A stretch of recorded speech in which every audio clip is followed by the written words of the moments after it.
बेटा दवाइयां तो ला दे।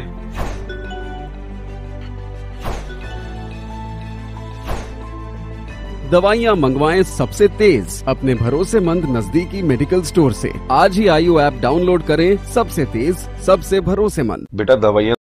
एक बड़ी खबर शुरू करते हैं अजमेर से। इस वक्त की बड़ी खबर है, सेंट्रल जेल की सुरक्षा में फिर से सेंध लगी है। बैरक तलाशी में फिर से मोबाइल मिले हैं।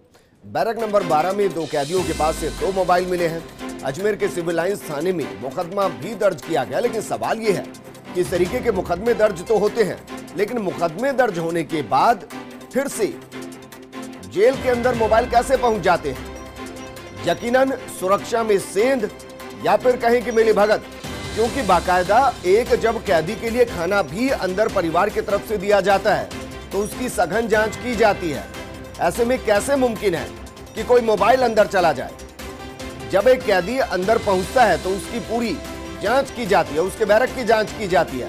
कोई मिलने पहुंचता है तो उसके सारे सामान को बाहर रखवा दिया जाता है, उसके बाद मुलाकात होती है।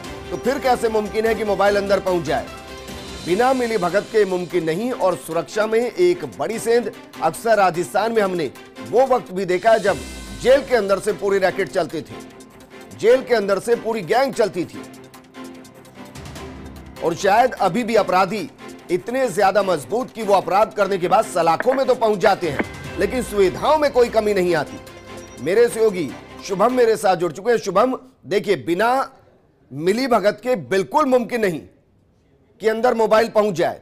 मामला दर्ज आप करते हैं कैदी के खिलाफ, उस जिसके पास मोबाइल है, लेकिन उस पूरी जांच को इतना सुदृढ़ क्यों नहीं किया जाता कि अंदर तक कुछ जाए ही नहीं? जी बिल्कुल सही कहा आपने। बिना मिली भगत के बाहर से अंदर तक मोबाइल, कैदी के पास तक मोबाइल नहीं पहुंच सकता। इस बारे में फर्स्ट इंडिया ने पहले भी एक बार खबर चलाई थी और जब थाना अधिकारी से इस बारे में पूछा भी गया था तो उनका एक ही जवाब होता है कि हम जांच कर रहे हैं, जो इसमें आईओ है वो जांच कर रहा है। लेकिन वो जांच कैदी तक मोबाइल पहुंचने की नहीं करते, तो खाली ये पता करते हैं कि मोबाइल का कहां तक इस्तेमाल किया है, मोबाइल का कहां पे कॉल डिटेल निकाली जाती है, बस कॉल डिटेल की जांच की जाती है। अंदर कैसे पहुंच रहा है इसके बारे में आज तक कभी जांच नहीं हुई। पहले भी पूर्व में भी अंदर ले आते कई लोगों को पकड़ा भी गया है, उन पर भी कोई कार्रवाई नहीं की गई। और आपको बता दूं कि अजमेर के अंदर सेवा शुल्क के नाम पर एसीबी ने बड़ा खुलासा किया था, जिसके अंदर जो जेलर थे, जेल प्रहरी थे, उनके अलावा और भी अधिकारियों के नाम सामने आए थे और गिरफ्तारियां भी हुई थी। लेकिन उसके बाद भी लगातार मोबाइल अंदर पहुंचना, सेवा शुल्क के नाम पर कैदियों से वसूली करना, इस तरह के मामले सामने आते रहते हैं। शुभम, ये तो बताता है कि अधिकारी बदल जाएंगे, रेट लिस्ट नहीं बदलेगी।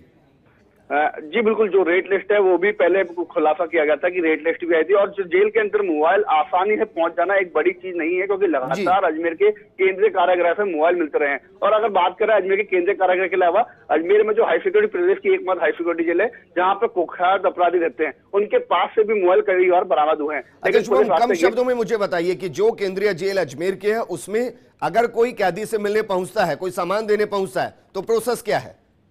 जी बिल्कुल, जो अगर प्रोसेस की बात करें तो पहली बात तो अंदर जाने के लिए उसको काफी मशक्कत करनी पड़ती है। हालांकि बाहर उसकी तलाशी ली जाती है, अंदर भी उसकी तलाशी ली जाती है, सामान की भी चेकिंग की जाती है, लेकिन उसके बावजूद अंदर मोबाइल पहुंचता है। इसके आज तक कोई खुलासा नहीं कर पाई है पुलिस, ना ही कोई जांच के अंदर आज तक किसी को गिरफ्तार किया है या किसी को दोषी माना है। कभी आज तक ऐसी कोई जांच के अंदर रिपोर्ट नहीं पेश की पुलिस। बिल्कुल शुभम, शुक्रिया तमाम जानकारी हमारे साथ साझा करने के लिए। सच में डिजिटल बाल महीने में तुम अपने घर से ही शामिल हो सकते हो। बस अपने फोन से ही अपने मनपसंद काम की एंट्री भेजो और कैश प्राइजेस भी मिलेंगे, वो भी घर बैठे।